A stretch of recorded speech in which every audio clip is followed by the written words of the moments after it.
इस वजह से अशोक चव्हाण ने छोड़ी कांग्रेस। शरद पवार का बड़ा दावा, श्वेत पत्र का किया जिक्र।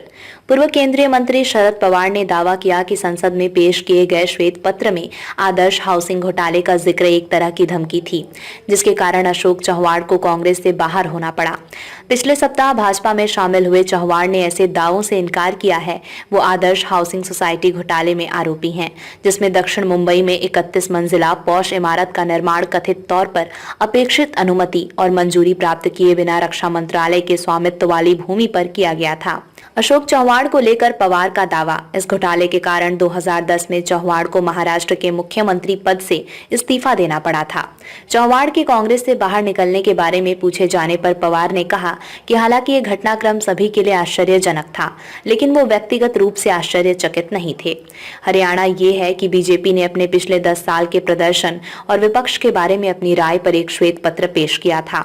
उस श्वेत पत्र में आदर्श सोसाइटी और अशोक चव्हाण का जिक्र था। एनसीपी शरद चंद्र पवार प्रमुख ने कहा, उस उल्लेख के बाद हमने मान लिया कि एक प्रकार का खतरा हो सकता है और चव्हाण का बाहर निकलना उस खतरे का परिणाम था। बीजेपी से मिलेंगे शरद पवार। पवार ने अपने खेमे के कांग्रेस में विलय के खबरों को खारिज किया और कहा, हम दोनों कांग्रेस और एनसीपी मिलकर काम करते हैं। हम शिवसेना, यूबीटी प्रमुख उद्धव ठाकरे और कांग्रेस अब अलग नहीं हैं। हम ज्यादातर समय एक साथ बैठते हैं और चर्चा करते हैं, लेकिन इसका मतलब ये नहीं है कि विलय की जरूरत है। अजित पवार पर निशाना। भारत के चुनाव आयोग द्वारा महाराष्ट्र के उप मुख्यमंत्री अजित पवार के नेतृत्व वाले समूह को असली एनसीपी के रूप में मान्यता देने पर शरद पवार ने कहा कि उन्होंने पार्टी की स्थापना की, लेकिन पार्टी और उसका प्रतीक घड़ी उनसे छीन लिया गया और दूसरों को दे दिया गया।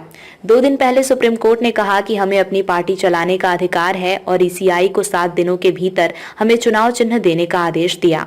महाराष्ट्र पर केंद्रित एक सर्वे में कहा गया है कि हमारे लोग विपक्षी महाविकास अघाड़ी राज्य में लगभग 50% सीटें राज्य के कुल 48 लोकसभा सीटों में से जीतेंगे। उन्होंने दावा किया कि इसलिए राज्यों को अस्थिर बनाने और विपक्ष के नेताओं को तोड़ने का प्रयास किया जा रहा है और इसके लिए ईडी, सीबीआई का इस्तेमाल किया जा रहा है।